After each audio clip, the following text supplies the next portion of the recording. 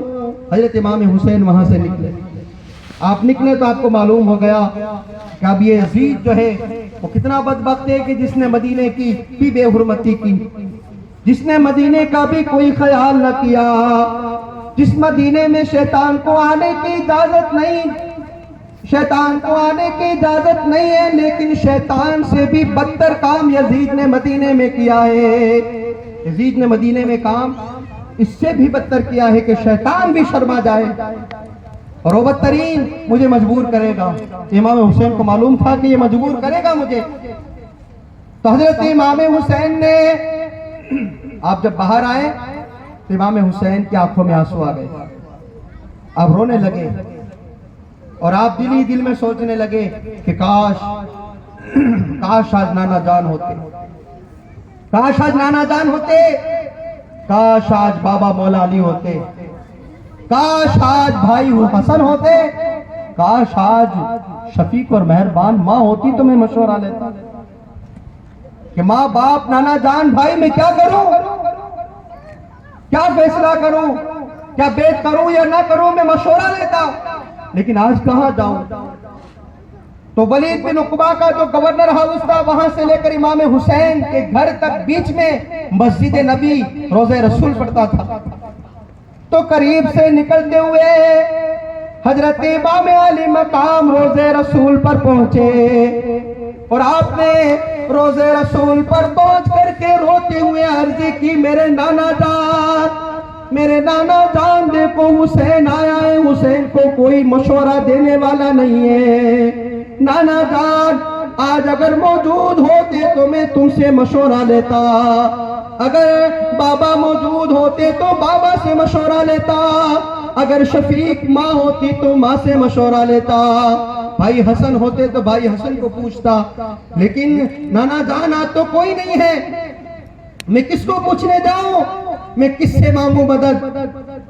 تو روضہ رسول قبر انور سے آواز آئی کہ اے میرے نواسے حسین، اے میرے بیٹے حسین، تو گھبراتا کیوں ہے، جا تو اپنی بہن زینب کے پاس چلا جا، تیری بہن زینب تیری ماں چھوڑ کے آئی ہے، اور تیری ماں نے یہ وصیت بھی فرمائی ہے کہ میری بیٹی زینب تو تیرے بھائی حسین کا ساتھ نہیں چھوڑنا، تو جہاں کہیں بھی جائے تو تیرے بھائی حسین کے ساتھ رہنا، وہ دکھی ہو تو اس کے دکھ کا سہارا بننا، جب وہ روئے تو اس کے آنسو پہنچنا اور اس کے ساتھ رہنا۔ تو جا تیری بہن زینب کے پاس جا، وہ تجھے مشورہ دے گی کہ تجھے کیا کرنا ہے۔ حضرت امام علی مقام حضرت امام حسین کو تسلی ہوئی کہ میرے نانا جان نے مجھے راستہ بتایا۔ آپ روضے رسول سے نکل کر کے آپ فوراً گئے حضرت ماں زینب کے گھر پر۔ جیسے ہی آپ پہنچے دروازے پر دیکھا کہ حضرت ماں زینب قرآن پاک کی تلاوت کر رہی ہے، اب قرآن پڑھ رہی ہے۔ حضرت امام علی مقام اندر داخل ہوئے، سلام نہیں کیا کیونکہ قرآن پاک کی تلاوت ہو رہی تھی۔ قرآن پاک کی تلاوت ہو رہی ہے تو سلام نہیں کرنا چاہیے، ورنہ قرآن پاک کی تلاوت کے ادب کے خلاف ہے۔ سلام نہیں کیا، آ کر کے ایک چارپائی پڑی ہوئی تھی وہاں پر بیٹھ گئے، دیکھنے لگے کہ بہن کب پڑھ لیتی ہے قرآن، کب فری ہوتی ہے، اس کے بعد میں بات کروں گا۔ تو بہن نے بھی دیکھا کہ میرا بھائی حسین آیا ہے، آہٹ ہوئی کہ کوئی آیا ہے اور لگ رہا ہے کہ میرا بھائی حسین ہی ہے، تو فوراً جو ہے کلام پاک کی تلاوت کو ختم کیا اور دیکھا بھائی کی طرف، تو فوراً قرآن رکھ کر کے دوڑ آئی اور امام حسین کے ہاتھوں کو حضرت ماں زینب نے محبت سے چوم لیا اور فرمایا میرے بھائی، جب ہاتھ محبت کے ساتھ چوما تو بھائی نے سلام کیا، بہن کو سلام کیا، بہن نے جواب دیا۔ بہن کی نگاہ بھائی اور بہن کی نگاہ ملی تو بہن نے دیکھا کہ بھائی کی آنکھوں میں آنسو ہے۔ ماں کی وہ یاد آئی کہ ماں نے کہا تھا کہ میری بیٹی زینب جب میرا بیٹا حسین روئے تو اس کے آنسوؤں کو تو پوچھنا، جب وہ دکھی ہو تو اس کی دکھی کا سہارا تو بننا، میرے حسین کو دکھی نہیں ہونے دینا کہ میرا یہ وہ حسین ہے کہ جب یہ رویا کرتا تھا تو پیارے آقا یوں فرماتے تھے کہ اے میری بیٹی فاطمہ حسین کو رونے نہ دے، کیونکہ حسین روتا ہے تو مجھے تکلیف ہوتی ہے، حسین جب روتا ہے تو مجھے تکلیف ہوتی ہے، خدا را حسین کو رونے نہ دو۔ یہاں تک کہ حضرت امام حسین جب روتے، جب امام حسین ہوتے تو اللہ پاک حضرت جبریل اور فرشتوں کو بھیج دیتا اور وہ امام حسین کا جھولا جھلاتے۔ اتنی شان کے مالک، اتنی عظمتوں کے مالک امام حسین ہیں، اور حضرت امام حسین کے آنکھوں میں آنسو ہیں۔ حضرت ماں زینب نے دیکھا تو تڑپ گئی کہ بھائی حسین میرے ماں کے جائے کو کس نے رلایا، میرے ویر میرے بھائی حسین کو میرے ماں کے لخت جگر کو کس نے رلایا، بھائی حسین بتاؤ تمہاری آنکھوں میں آنسو کیسے ہیں؟ کہا کہ بہن کیا کروں، بہن کیا کروں؟ تمہیں معلوم ہوگا کہ حضرت امیر معاویہ وصال فرما گئے ہیں اور ان کی جگہ پر یزید بدبخت تخت نشین ہوا ہے، اور اس نے خط بھیجا ہے کہ حسین ابن علی سے بیعت لی جائے، اور اگر حسین بیعت نہ کرے تو اس پر رحم نہ کیا جائے اور اس کا سر کاٹ کر خط کے ساتھ بھیج دیا جائے۔ بہن اس طریقے سے مجھے بیعت کے لیے مجبور کیا جا رہا ہے، اور میں جانتا ہوں یزید اتنا بدبخت ہے کہ جس نے مدینے کا کوئی خیال نہ کیا ہو تو گویا وہ نواسے رسول کا بھی کیا خیال کرے گا، کیونکہ وہ اس کے دل میں ذرا سی بھی خاندان اہل بیت کی محبت نہیں ہے، ذرا سی بھی خاندان اہل بیت کی اس کے دل میں محبت نہیں، دشمن ہے وہ ذرا برابر بھی جو ہے رحم نہیں کرے گا۔ اس لیے مجھے لگتا ہے میری بہن زینب کے مجھے مجبوراً پیارے آقا پیارے نانا جان کا وہ مدینہ چھوڑنا پڑے گا کہ جس مدینے میں حسین نے جنم لیا ہے۔ میری بہن زینب حسین کو وہ مدینہ چھوڑنا پڑے گا کہ جس مدینے کی گلیوں میں حسین نانا جان کے کاندھوں پر سوار ہو کر کے جس نے مدینے کی گلیوں میں گشت کھائے ہیں، مدینے کی گلیوں سے گزرے ہیں، اس حسین کو یہ مبارک مدینہ چھوڑنا پڑے گا شاید بہن ایسا لگ رہا ہے حضرت امام علی مقام سرو قطار رو رہے ہیں اور فرما رہے بہن آج میں آیا ہوں اس لیے کہ تجھ سے مشورہ لوں کہ میری بہن تو مجھے مشورہ دے. آج اگر بابا ہوتے تو مجھے مشورہ دیتے, اگر نانا جان ہوتے تو مجھے کوئی راستہ بتاتے, اگر اپنی ماں ہوتی تو میں اپنا ٹکڑا میری ماں کی گود میں اپنا سر رکھ کر کے بتاتا کہ میری ماں میری مدد کر. میں کیا کروں بہن؟ روزے رسول سے مجھے بھیجا ہے کہ جاؤ زینب کے پاس, زینب تمہیں مشورہ دے گی. حضرت زینب نے امام حسین کو اپنے سینے سے لگا لیا, کہا بھائی حسین پریشان نہ ہو, اللہ ہمارا مددگار ہے. لیکن میں پوچھتی ہوں کہ بتاؤ مجھے بتاؤ کہ آخر اگر ہم بیعت کر لے تو ہمارا فائدہ کیا ہوگا, اگر ہم بیعت نہ کریں تو ہمارا نقصان کیا ہوگا؟ تو حضرت امام حسین کی بہن حضرت زینب نے سوال کیا تو حضرت امام حسین نے فرمایا کہ بہن اگر ہم بیعت کر لیں تو ہمارا فائدہ یہ ہوگا کہ یزید مجھے تخت پر سوار کر دے گا, مجھے حاکم بنا دے گا, میرا ہر کوئی پیروکار ہو جائے گا, میری تعظیم کی جائے گی, میرے ہاتھ پیر ہر کوئی چومے گا, مجھے حاکم اور مجھے سردار مانا جائے گا, چاروں طرف لوگ میری خدمت کرتے نظر آئیں گے, لوگ مجھے بڑی عزت سے نوازیں گے اور بہت سارا مال و دولت ملے گا, سونا چاندی زیورات سب کچھ ملے گا.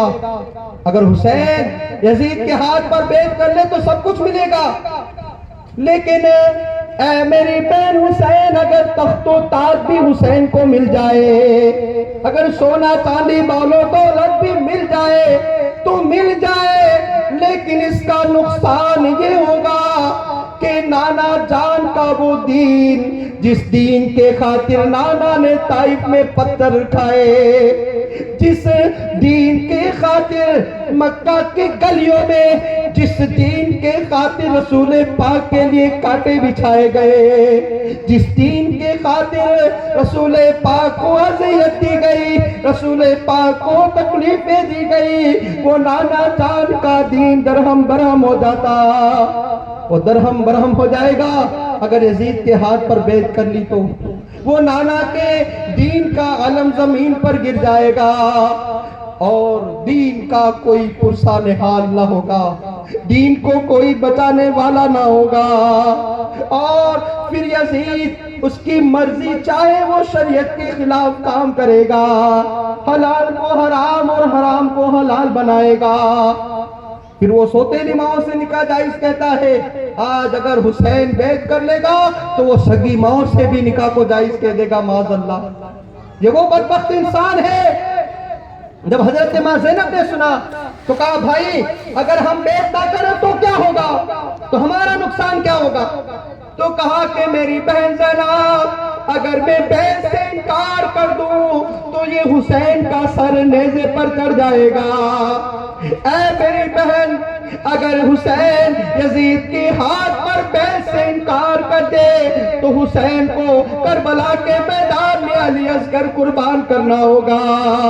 اگر حسین یزید کے بیعت سے انکار کر دے تو حسین کو اپنا نوجوان علی اکبر قربان کرنا ہوگا. پھر تو علی اکبر کے لاشے پر گھوڑے بھی دوڑیں گے, لیکن حسین کو برداشت کرنا ہوگا, حسین کو برداشت کرنا ہوگا.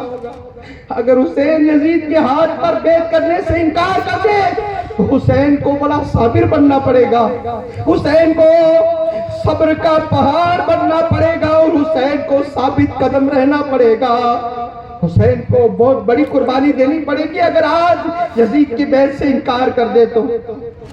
حضرت ماں زینب نے دیکھا, تڑپ گئی, اور آپ نے فرمایا حسین اے میرے بھائی, اے میرے ماں کے جائے, اے میرے ماں کے جائے, میں تجھے مشورہ دیتی ہوں کہ میرے آئے ماں کا لخت جگر میرا بھائی حسین اگر نیزے پہ چڑھ جائے تو زینب کو منظور ہے, اگر تیری بہن زینب کے اور محمد اگر نیزوں پر اچھالے جائے تو یہ تیری بہن زینب کو منظور ہے، اگر علی عسکر بھی تپتی ہوئی کربلا کے میدان میں تڑپتا ہو تو یہ تیری بہن زینب کو منظور ہے، اگر علی اکبر کے لاشے پر کوڑے دوڑتے ہو تو اے میرے بھائی حسین یہ تیری بہن زینب کو منظور ہے، مگر یہ منظور نہیں ہے کہ نانا کا دین بے یار و مددگار ہو جائے، دین کا کوئی پوچھنے والا نہ رہے، یہ زینب کو برداشت نہیں ہے، نانا کا دین کمزور ہو جائے یہ زینب کو برداشت نہیں ہے، نانا کے دین کی کوئی مذاق اڑائے یہ زینب کو برداشت نہیں ہے، زینب اپنا سب کچھ قربان کر دے گی لیکن نانا کے دین کو بچائے گی، زینب خود قربان ہو جائے گی، اپنا سب کچھ قربان کر دے گی لیکن اسلام کو آج نہیں آنے دے گی۔ بھائی حسین انکار کر دو، نہیں ہمیں بیعت کرنی، انکار کر دو، اسلام کی خاطر تو ہم اپنا سب کچھ قربان کر دیں گے، کیونکہ یہ آج سے نہیں بلکہ یہ میرے نانا کریم سے چلا رہا ہے کہ وہ دین کے خاطر اپنا سب کچھ قربان کرتے چلے آ رہے ہیں، اپنے دین کے خاطر وہ سب کچھ قربان کر دیتے، تو ہم کیوں نہ کریں؟ بھائی انکار کر دو، ہمیں بیعت نہیں کرنی۔ حضرت امام علی مقام حضرت امام حسین نے آپ نے بہن کا یہ مشورہ سنا اور پھر اس کے بعد آپ کے حضرت امام حسین کے ایک بھائی جو حضرت مولا علی شیر خدا کے دوسری بیوی کے بیٹے تھے،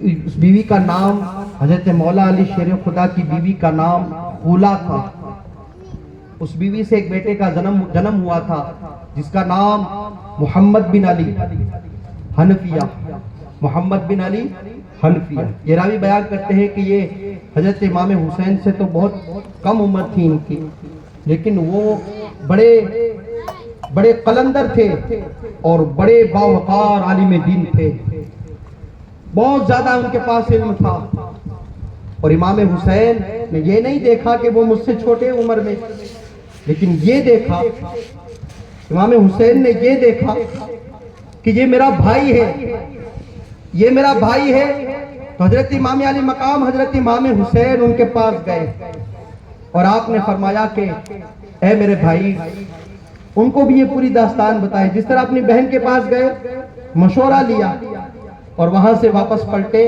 تو محمد بن علی کے پاس آئے، کہا کہ میرے بھائی، میں بہتر جانتا ہوں کہ تم بھی میرے باپ مولا علی شیر خدا کے لخت جگر ہو، تم میرے بھائی ہو، بتاؤ مجھے مشورہ دو۔ دیکھو یزید کا اس طریقے سے خط آیا ہے کہ وہ مجبور کر رہا ہے مجھے کہ میں بیعت کروں اس کے ہاتھ پر، اور اگر بیعت نہیں کرتا تو وہ حکم دے رہا ہے کہ حسین کا سر قلم کر کے خط کے ساتھ بھیج دیا جائے۔ میرے بھائی مجھے مشورہ دو، کیا کروں میں؟ تو وہ تو بڑے قلندر تھے، بڑے عالم تھے، تو انہوں نے فائدہ یا نقصان نہیں پوچھا، انہوں نے یہی کہا کہ میرے بھائی حسین، اگر تم یزید کے ہاتھ پر بیعت کرو گے تو نانا جان کے دین کو، ہمارے نانا کے دین کو کون بچائے گا؟ ہمارے نانا جان کے دین کے علم کو کون اٹھائے گا؟ اس لیے آپ بالکل انکار کر دیں، ہمیں ایسے بدبخت اور ایسے فاسق و فاجر کی بیعت کی کوئی ضرورت نہیں ہے، انکار کر دے۔ انکار کر دیا، اور حضرت امام حسین نے کہا کہ اے میرے بھائی، اگر میں انکار کر دیتا ہوں تو مجھے معلوم ہے کہ مجھے جلد از جلد جو ہے مدینہ چھوڑنا پڑے گا، مجھے مدینہ سے رخصتی لینی پڑے گی، مجھے مدینہ سے جدائی لینی پڑے گی، تو بھائی میں تجھ سے ملنے آیا ہوں، تو میری دل کی یہ تمنا ہے کہ اے میرے بھائی، ہم مدینے میں کئی وقت ساتھ رہے ہیں، تو اے میرے بھائی محمد، اے میرے بھائی محمد، ہم جتنا وقت ساتھ رہے، اگر مجھ سے کوئی بھول ہو گئی ہو، اگر میں نے کوئی تم سے کوئی زیادہ بول لیا ہو یا مجھ سے تمہیں کوئی دکھ پہنچا ہو تو اے میرے بھائی محمد میں تم سے معافی مانگتا ہوں. بس معافی مانگنے کا کہا تو حضرت محمد بن علی تڑپ گئے اور ساروں قطار رونے لگے کہ اے میرے ماں تم کس سے معافی مانگ رہے ہو جو تمہارے در کا غلام ہے.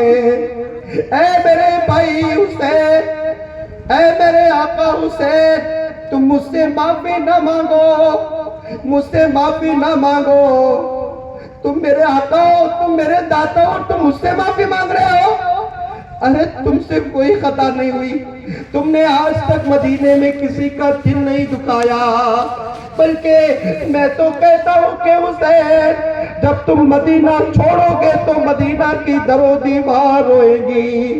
انسان تو رونا دور کی بات ہے، انسان تو رونا دور کی بات ہے، مدینے کی در و دیوار بھی روئے گی. اے میرے امام ایسا نہ کہے، زاروں قطار روئے، زاروں قطار روئے اور دعا فرمائی اے میرے پالنہار خدا، اے میرے پروردگار، ہم تیرے دین کی خاطر دونوں بھائی جدا ہو رہے ہیں. مولا تجھ سے دعا ہے کہ ہمیں واپس تو جلدی ملا دینا. آپ نے حضرت امام حسین سے مل کر کے آپ زاروں قطار روئے، زاروں قطار روئے. زاروں قطار رونے کے بعد حضرت امام علی مقام پھر جو ہے واپس مسجد نبی میں آئے. وہ رات امام پاک کی بے چینی سے گزری کیونکہ اب معلوم ہو چکا تھا کہ مدینہ چھوٹنے والا ہے، مدینہ ہاتھوں سے جانے والا ہے، ہاتھوں سے مدینہ، وہ مدینہ جانے والا ہے، وہ مدینہ رخصت ہونے والا ہے. آج جن اسلامی بھائی اور جن مسلمانوں کے اپنے وطن چھوٹے، وطن جن کے اپنے وطن چھوٹے ہیں، ان سے پوچھو کہ اپنے وطن، اپنے شہر چھوٹنے کا درد کیا ہوتا ہے. وہ آج بھی رو رہے یاد کر کے، لیکن وہاں کوئی زیادہ اتنا وقت نہیں رہے جتنا وقت حضرت امام حسین مدینہ میں رہے، کہ امام حسین کا پورا خاندان مدینے میں ہے، پورا خاندان مدینے میں. تو آپ جتنا رہے اتنا وہ لوگ نہیں رہے، لیکن پھر بھی جب وطن چھوٹا تو وہ آج بھی یاد کر کے رو رہے ہیں. تو آپ بتاؤ کہ جب ایک وطن ہمارا چھوٹ جائے تو ہمیں اتنا دکھ ہوتا ہے، کیونکہ ہمارا وہاں تو کچھ ہے نہیں. لیکن حسین تو اپنے نانا کے روزہ چھوڑ کر کے نکلے، حسین تو اپنی ماں کی اور اپنے بھائی حسن کی تربت چھوڑ کر کے نکلے. تو کیا دکھ ہوا ہوگا.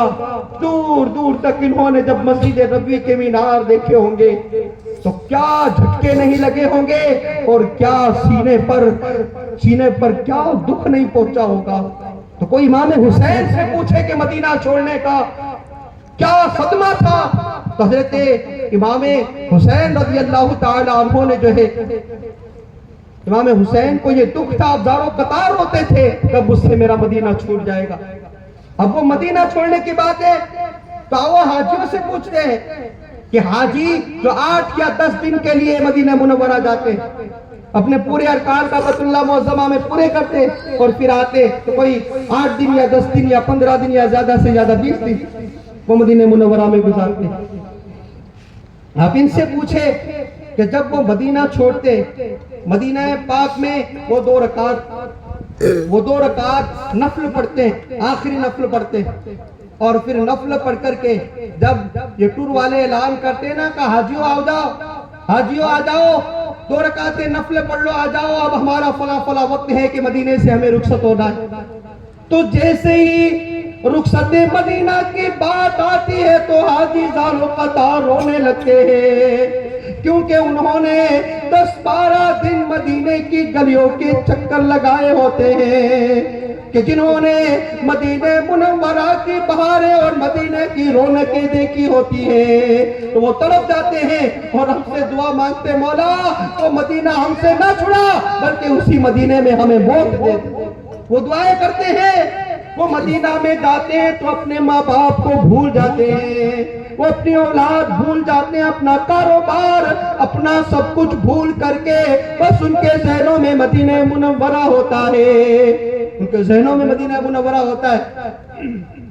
جو میرے پیارے آقا علیہ الصلوۃ والسلام کے پیارے دیوانوں، حضرت امام عالی مقام، یہاں پر مجھے ایک بات یاد آ رہی ہے جو بڑی تڑپا دینے والی بات ہے۔ یہ ایک واقعہ ہے پاکستان کا کہ پاکستان کے ایک مفتی صاحب جن کا نام مفتی یونس ہے، جو ایک دن حج کے لیے روانہ ہوئے۔ اب بیچ میں یہاں تھوڑی دیر داستان، کیونکہ یہ سننے کے قابل ہے تو بتا رہا، سننے کے قابل ہے یہ روایت۔ مدینے کا درد کیا ہوتا ہے وہ میں بتا رہا ہوں، تاکہ اگر ہم یہ سن لیں تو پھر پتا چلے گا کہ میرے امام کو جب مدینہ چھوڑا تھا تو ان کو تکلیف کیا ہوئی ہوگی، ان کو صدمے کیا لگے ہوں گے، اور ان کے دلوں پر دکھ کی تیریں کیسے لگی ہوں گی کہ جب انہوں نے مدینہ چھوڑا ہوگا۔ کہ جب ایک آدمی، عام آدمی کا یہ عالم ہے تو میرے امام پر کیا بیتی ہوگی جب مدینہ چھوڑا ہوگا۔ ابھی مدینے چھوڑنے کی گفتگو پر ہم نہیں آئے، صرف ہم یہ انداز لگا رہے ہیں کہ یزید نے مجبور کیا، امام حسین یہ سوچ رہے ہیں کہ اب مجبوراً مجھے مدینہ چھوڑنا ہوگا۔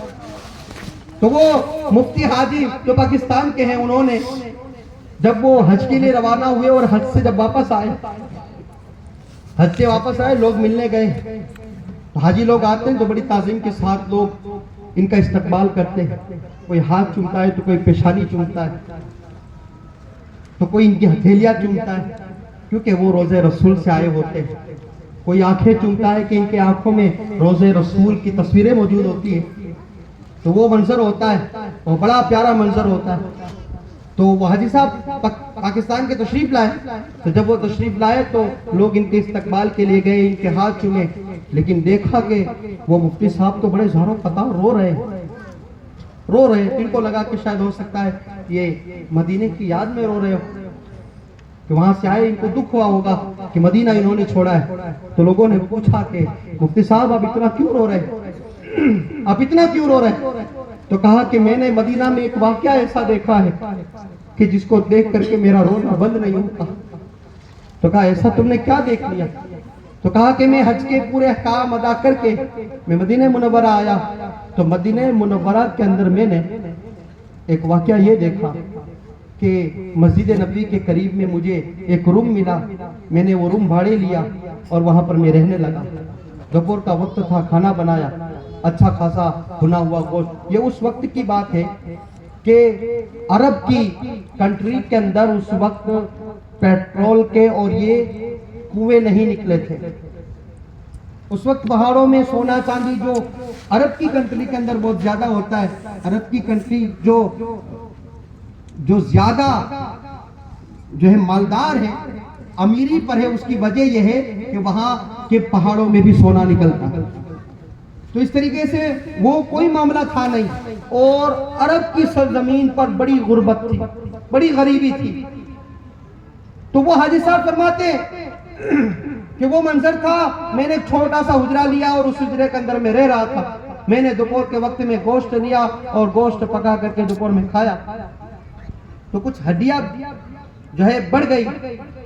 اب گوشت کھائے تو ہڈیاں تو نکلتی ہیں، تو آپ نے فرمایا کہ ہڈیاں جو بڑھی، وہ ہڈیاں میں نے ایک بارش سے میں نے پھینکی، تو میں نے کیا دیکھا کہ ایک 12 یا 14 سال کا ایک بچہ، ایک جوان لڑکا سامنے آیا، جس کے سر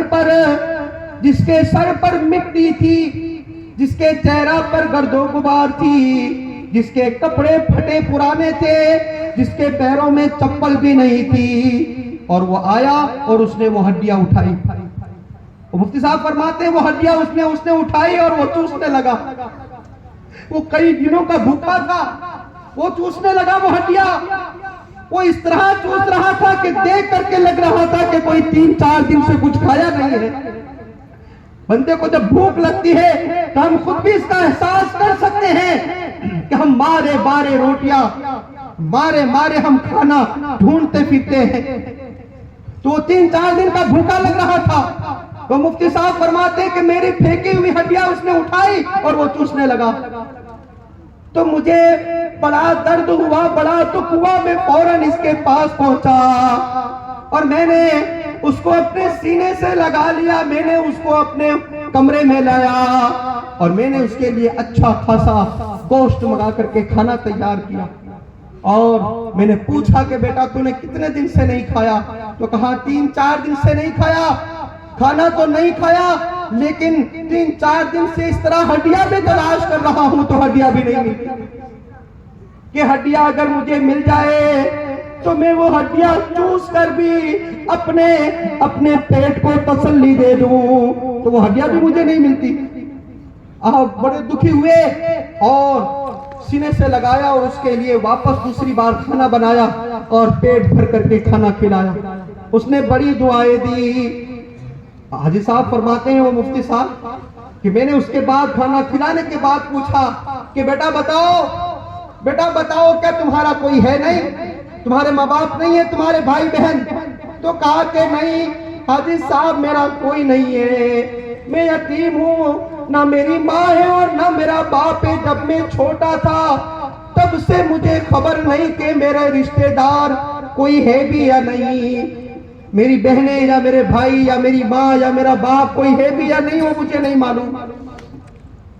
بس یہی سالوں سے میری رفتار ہے کہ میں مدینے کی گلیوں میں اس طرح گزر بسر کیا کرتا ہوں، میرا کوئی نہیں اس دنیا میں۔ تو حاجی صاحب نے کہا تو بیٹا پھر میرے لیے یہ بہت بڑی سعادت ہوگی، میرے لیے یہ بہت بڑی سعادت ہوگی کہ بیٹا میں تیرا باپ بن جاؤں اور میری بیوی تیری ماں بن جائے اور میرے بچے جتنے ہیں وہ سب کے سب تمہارے بھائی اور بہن بن جائے، تو میرے لیے تو بہت بڑی سعادت ہے۔ چل میرے ساتھ تو چل پاکستان میں، میرے ساتھ چل، تجھے باپ کا پیار بھی ملے گا اور تجھے ماں کی محبت بھی ملے گی، تجھے ماں کا شفقت بھی ملے گی، تجھے بھائی اور بہنوں کا پیار بھی ملے گا۔ جو یتیم ہوتا ہے نا، کوئی جا کر اس سے پوچھے کہ رشتہ داری کس چیز کو کہتے ہیں، کوئی یتیم سے پوچھے۔ کریم آقا نے یوں ہی نہیں فرمایا کہ جو یتیم کے سر پر ہاتھ پھیرے گا اس کی پرورش کرے گا، اس کی ضمانت میں دیتا ہوں کہ جنت میں اسے میرے ساتھ رکھوں گا۔ کریم آقا نے فرمایا ہے، اور یتیم کا کبھی حق نہ کھایا کرو، کیونکہ یتیم کی بد دعا 70,000 رب کے آگے جو پردے ہیں وہ پردوں کو چیرتے ہوئے فوراً اللہ کے حضور پہنچ جاتی ہے۔ یتیم کی بد دعا جو ہے وہ فوراً پہنچتی ہے، اس لیے یتیم کے سر پر ہاتھ رکھو، اس کا خیال کرو۔ تو وہ یتیم تھا، بے سہارا تھا۔ مفتی صاحب نے کہا کہ بیٹا تو تجھے ماں کا پیار بھی ملے گا، تجھے باپ کی محبت بھی ملے گی، تجھے بھائی اور بہنوں کی بھی محبت ملے گی، اس کے ساتھ تو رہے گا، بیٹھے گا، اٹھے گا، عیدوں کے دن نئے کپڑے پہنے گا۔ جب یہ کہا نے تو اس کے چہرے پر بدلاؤ آیا، یعنی وہ مسکرایا نہیں، ہونا تو یہ چاہیے تھا کہ اسے خوشی ہونی چاہیے تھی، کیونکہ باپ کی محبت مل رہی تھی اور ماں شفیق ماں اور مہربان ماں کی شفقت مل رہی تھی، تو پھر اسے محبت اور اسے خوش ہونا چاہیے نا۔ وہ خوش نہیں ہوا بلکہ اس کے چہرے کا رنگ بدلا، وہ دکھی ہوا اور اس نے حاجی صاحب کا ہاتھ پکڑا اور کہا کہ حاجی صاحب آؤ میں تمہیں دکھاؤں۔ وہ حجرے کے باہر لایا، ہاتھ پکڑ کے لایا، کہا حاجی صاحب بتاؤ کیا تمہارے پاکستان میں کیا ملے گا؟